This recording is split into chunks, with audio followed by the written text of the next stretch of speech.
Café Anyway. Hello, everybody. Mike's Daily Podcast. It is FF episode 2692. Mike Matthews.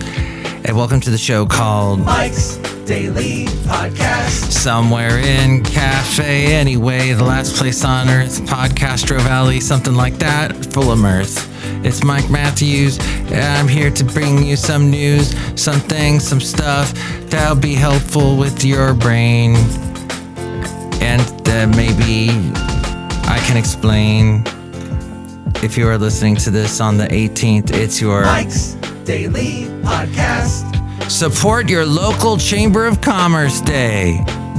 Yes, because they throw mixers. Daily and it's so much fun Podcast to go to a mixer and eat free food. Yeah. Except if you have to pay to get into the mixer, then that's a bummer. Okay, let's see. It's also Hagfish Day.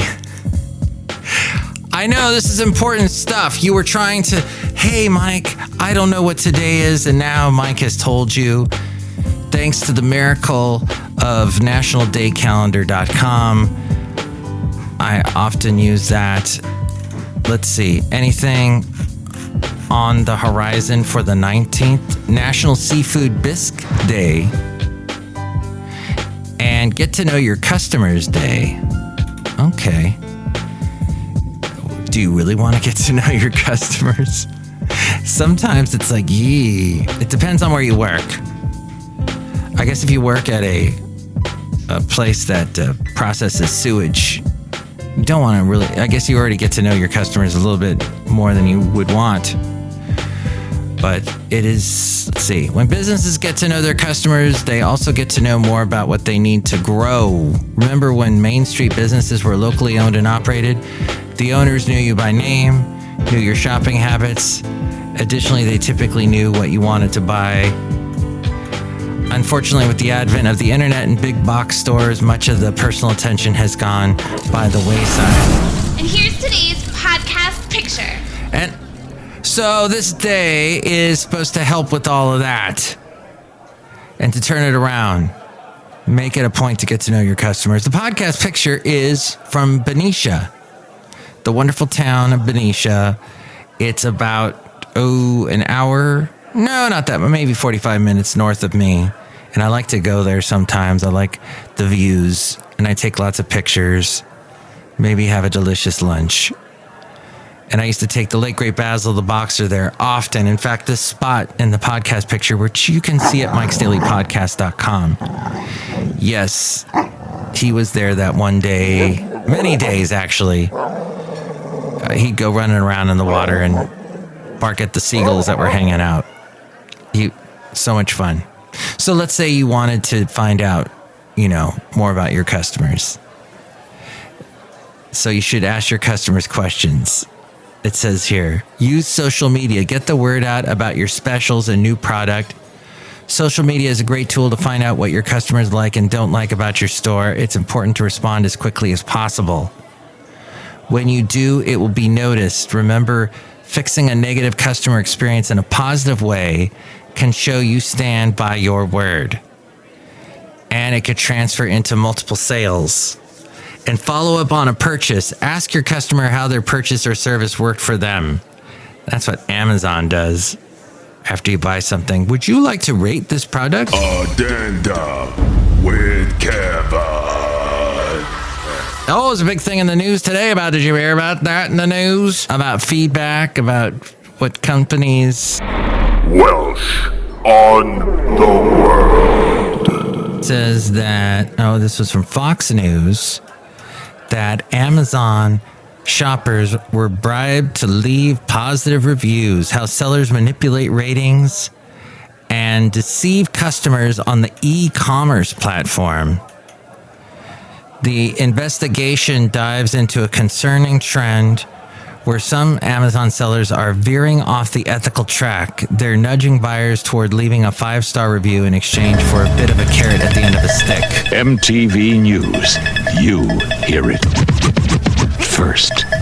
It's a variety of varied assortment of incentives. Some buyers found cards in their packages offering cash refunds for a positive review. Others were enticed with gift cards or even a full refund plus a little cash. And then there's an email follow-up. That's right, where sellers reach out to buyers offering a reward for changing a negative review to a positive one.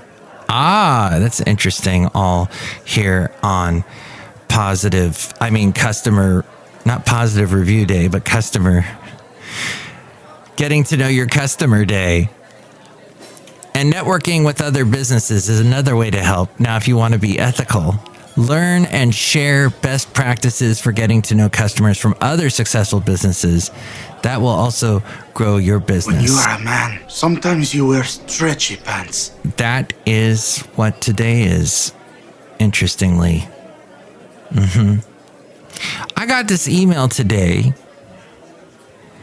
about another demonstration going on in San Francisco. This time, it is a national walkout and press conference Wednesday to demand ceasefire in Gaza.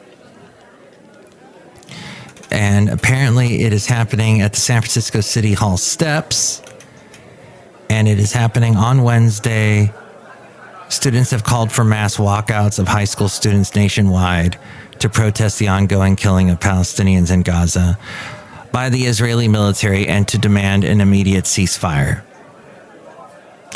And you heard about the airstrike on the hospital in Gaza and both sides pointing at reasons for why that happened. It is interesting, though. I find it always fascinating when students walk out. It's like, you guys are the last people to... Why? Oh, but we have something to say, Mike. Yeah, you know what? You're really young, and you haven't had a lot of life experiences yet, collectively. I mean, maybe you've been through a lot, but, the majority of kids are still playing video games all day. I know that's a broad brushstroke, but I'm just remembering back to my teenage years as we go outside a Café Anyway, where we bring you Mike's Daily Podcast somewhere in Podcastro Valley. Anyway. The last place on earth. But this is where all the demonstrations are taking place, having to do with students, having to do with colleges. Is it the 1960s again? Magnification. I don't know. But hey, I have decided that I'm not going to talk anymore about that for right now and tell you that we're outside a Café Anyway somewhere in Podcastro Valley, the last place on earth. Look who's here. Hello, my gosh, it's Madame Rootabega, and I love to eat delicious things. Oh. And we were talking about, what is today? Was it National Pumpkin Pie Day or something? Do you like pumpkin pie? Yes. Do you like to dance around pumpkins? Yes. Do you like these questions? No. I'm randomly coming out with the quickest interview I've ever done in my life. Look who else is here. Hello there, Mike. This is Valentino, the banking attendant. And this is Bison Bentley. Do you know that? Mike, we was going to tell you that we are the best voiceover peoples in the world, and our accents are completely believable there. Yeah, believable. Do you know that? Hey, there's a whole documentary about you, Bison, or about Buffalo, or something. So definitely going to enjoy that. Don't you hate it when people say Magnification. I was listening to a fascinating podcast that was looking into Russell Brand and the allegations against him and just about him as an individual. And remember how big his Bookie Wook thing was, and being married to Katy Perry, and he was in those movies, and he was big time guy, comedian, hosting the award shows and stuff. Woo! And then he's just become this conspiratorial dude talking about conspiracy theories and talking super fast and lots of jump cuts. Holding court with Lady Katie. Lady Katie. Get through that. I got into it. So it's fascinating. I'm about a fourth of the way through this podcast, and they've got a group of people discussing the topic. Fabagoo, things to do. The Royal Trump Tweet Decree. You know, I mean, people get stuck on stupid. Young people, what they believe and what celebrities believe and all that. Hey, what else is interesting? Going to pass along to you. Speaking of celebrities, Taylor Swift. She encouraged singing and dancing during the film. Many people took her up on that offer. The Eras Tour concert film earned $95 million in its opening weekend, enough to make it the highest grossing concert film of all time. Yes, that beats out, what was the concert film? But Rattle and Hum. I remember that by U2. You will travel into the incredible universe. She made a direct distribution deal with AMC and Cinemark. And that got her to get around the go-between studio system. And this is interesting. Her father, Scott Swift, fronted between $10 million and $20 million to produce the film and hired Sam Wrench as the director. AMC's deal with her gives her 57% of the profits, and the movie theater chain gets 43%. Interesting, and they didn't have to bother with the big movie studios. Cinemas would love to work around the studio distribution system and release content directly. And Beyonce did the same thing. She struck a similar deal with AMC earlier this year to distribute the concert film from her Renaissance World Tour. It's fascinating, isn't it, that, not that long ago, we were talking about the death of AMC. AMC is on its way out. All movie theater chains are on their way out, but look how they've come back. 1970s Woodstock concert film remains the most commercially successful of all time. Interesting. With an inflation-adjusted box office gross of more than $270 million. That is definitely twice the amount and then some of what Taylor Swift has made so far, but we'll see. Subscriptions to totals for Netflix. This show is clean. Is currently at over $238 million. Pretty much. Subscription totals. Netflix is planning to open its first permanent retail location. It's going to be called Netflix House. And that's coming in about 2 years. It will be a mix of entertainment and retail experiences where customers can eat, drink, and buy merchandise. They've done a similar thing with the Stranger Things franchise. They've done the Stranger Things walkthrough experience that did really well. Rotating installations and ticketed events will also be there, more of a marketing tool than a source of revenue. Since 2020, Netflix has opened 40 pop-up stores, restaurants, and audience experiences in cities around the world. This spring, the Queen's Ball, a Bridgerton experience featuring actors, live music, and dancing. Cassette, copy. And they also had the pop-up store selling Stranger Things items. Bands mutations. Where it's got all kinds of stuff from the Stranger Things. Oh, and then you've got Universal and their haunted festival. Their scary Halloween, Scaroween, whatever they call it.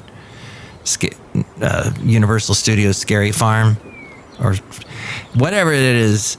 They've got a Stranger Things walkthrough haunt that looked pretty cool. I was watching on YouTube. Costco still doing very well. The free sample. Mike is on it, man. Go where no man has gone before. We love it, Mike. Costco with all its free samples, which I don't see too much anymore, but then I don't get there till late in the day, like 6 o'clock, 7 o'clock. I like to get there because I got about an hour till close and there's not as many people. They sell more hot dogs than all MLB stadiums combined, Major League Baseball stadiums combined, and half the world's cashews. This is Mike's podcast picnic. How much is that remote job worth to you? 8% of annual pay. It's $4,600 to $6,000 a year for your remote job. And this is all from Rob Black. He does a podcast that I produce called The Rob Black Show podcast. And he's also on the radio, AM 1220 KDOW, weekday mornings in the Bay Area, also in the Bay Area on Cron TV. Kathy's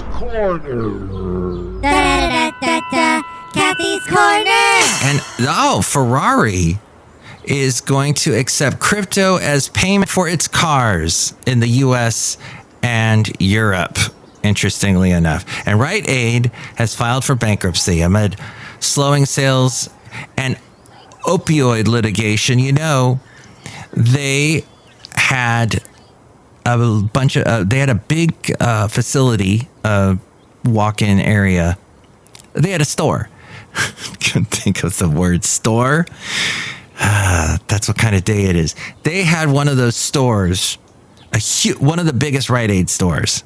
It had to have been. Well, it just shut down in Podcastro Valley, but it was magnificently huge and cavernous, and they had aisles that had nothing on them. And if you walk back and forth, you get all your steps for the day.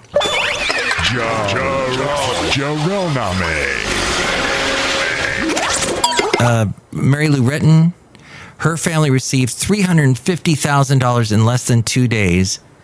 More than 250 people launched a crowdfunding campaign for medical bills each year on GoFundMe. And, Mary Lou Retton is ailing, so it was raised for her.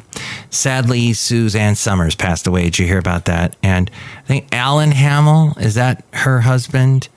I might have the name wrong, but he used to be the spokesperson for Alpha Beta, the store franchise that was in Los Angeles. I don't know if they're still around, but they had been married for over 40 years. They had known each other for 55 years, for as long as I've been alive.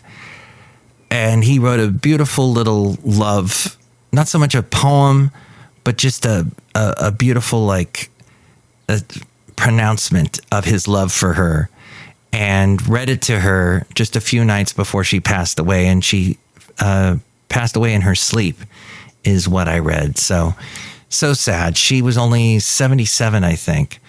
But that's going to do it for today's podcast. I'm having technical issues on this end. I don't know what's going on with my computer. I'm hoping I can fix it.